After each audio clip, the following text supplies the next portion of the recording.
The controversial exile of Bangladesh's former leader Sheikh Hasina, with the interim government under the fire amidst concerns over the safety of Hindus in Bangladesh, diplomatic efforts have failed to heal the rift.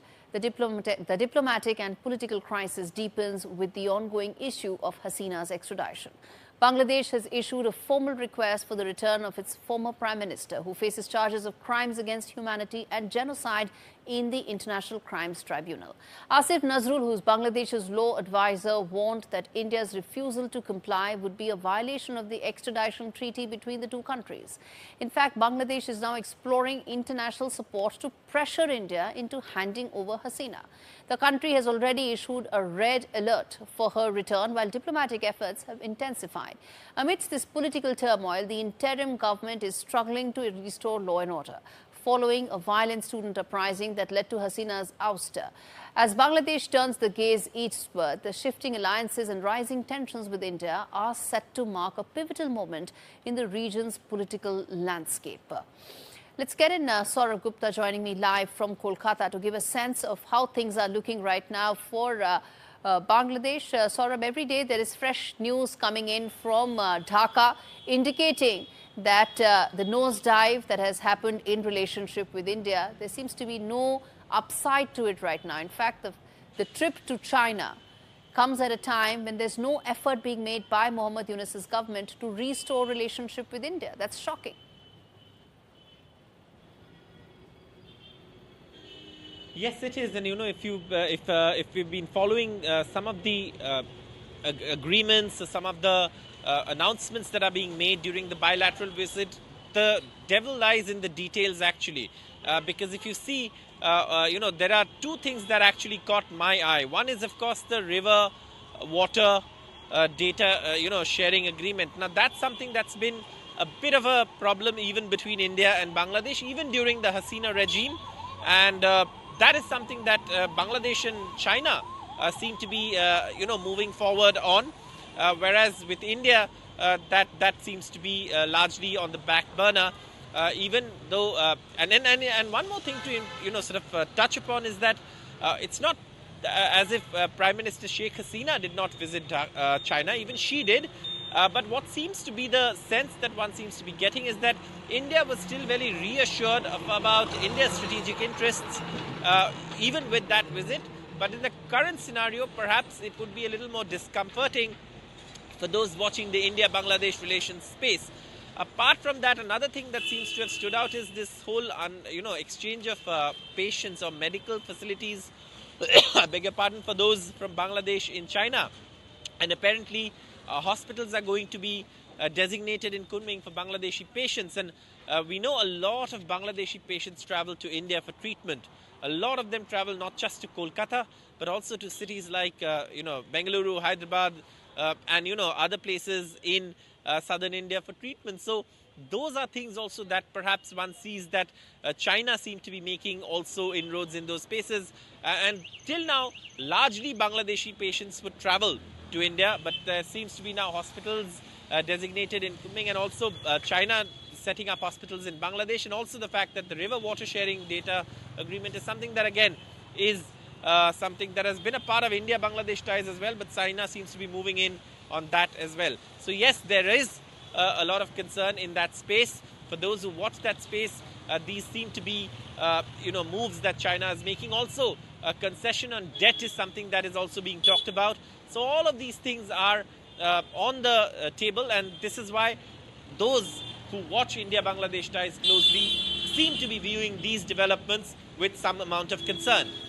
Saurabh, Bangladesh also has very large amounts of Chinese investments. In fact, China is the largest investor in Bangladesh. At a time when the country needs money, it needs money to restore everything from law and order to its export industry, it's quite natural it will lean more to China. And given the fact that Mohammad Yunus's government has mainstreamed radical elements, has elements in his government which are almost anti-India, what are we really looking at going forward here?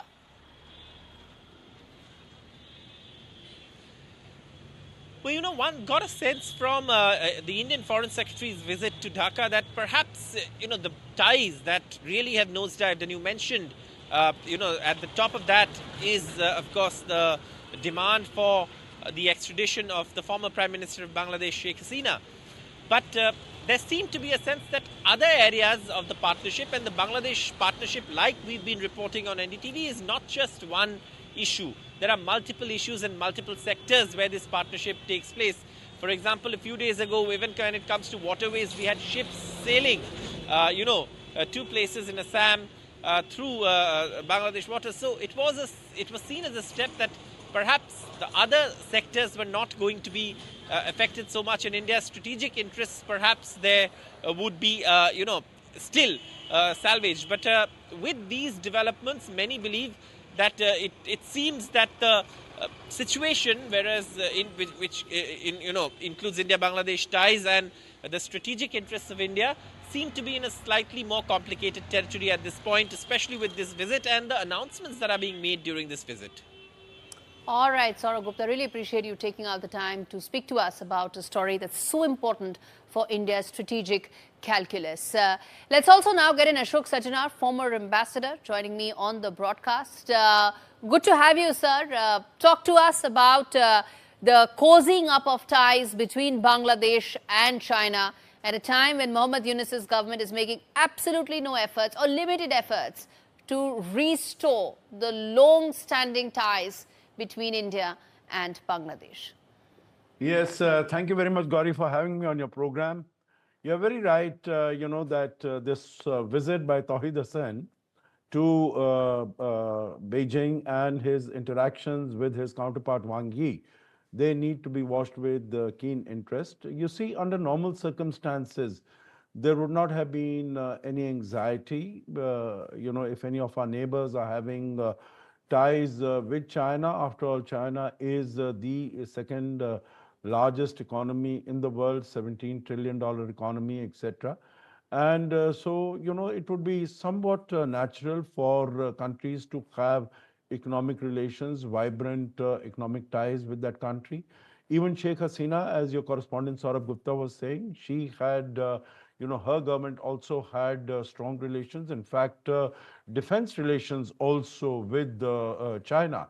But of course, there we were assured that our core security interests and strategic interests would not be compromised, that they would be taken fully safeguarded and they would be taken care of. Now, as far as the Mohammad Yunus government is concerned, that has come under a big question mark. And we know that as far as China is concerned, it is always fishing in troubled waters as far as trying to muddy the waters. And also the huge, the imperatives of interdependency that are there. Because we have seen in terms of the support that India has provided to Bangladesh, more than $8 billion, under the Neighborhood First policy. We have provided non-reciprocal, generous support, economic support in every sense. And we were assured during Sheikh Hasina's tenure of about 15 years, from 2019 till August last year, that our, as far as our borders are concerned, as far as Indian extremists are concerned, they would not be given refuge. So that is under a question mark. So we really have to watch this space very, very closely, and take action accordingly as the situation develops. And it also comes at a time when Bangladesh desperately needs funds. Its economy is going through a really bad patch. Its biggest money spinner, which is the textile industry, is facing a major slowdown.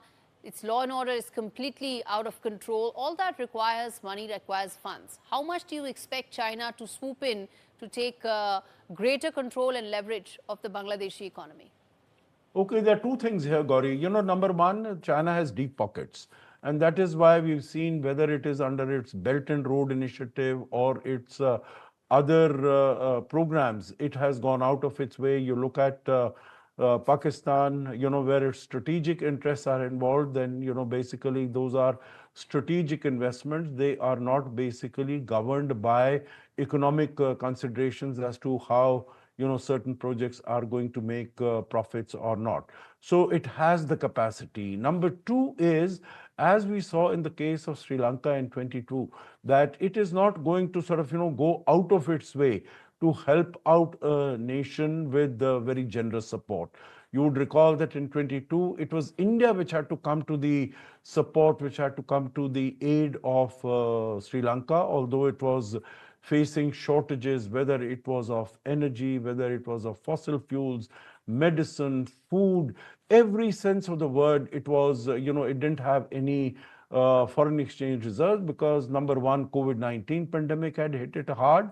And then number two, in 22, we had the Russia-Ukraine conflict. Yes. And a couple of its industry, whether it is tourism or export of tea and textiles, those had suffered. It was India that came to its support even before the IMF had come to its support. Exactly. So we'll really have to wait and see as to how China also assesses. I think under the circumstances that China will come to some extent, try to bail it out from its very precarious situation that Yes. Bangladesh finds itself in.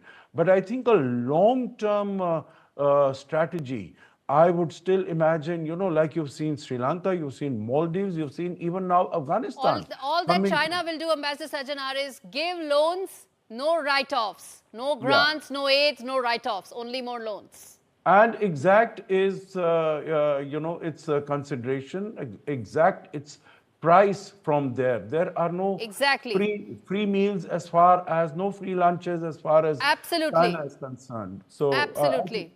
You said that right, Ambassador Sajjanhar. I'm completely out of time. Thank you so much for taking out the time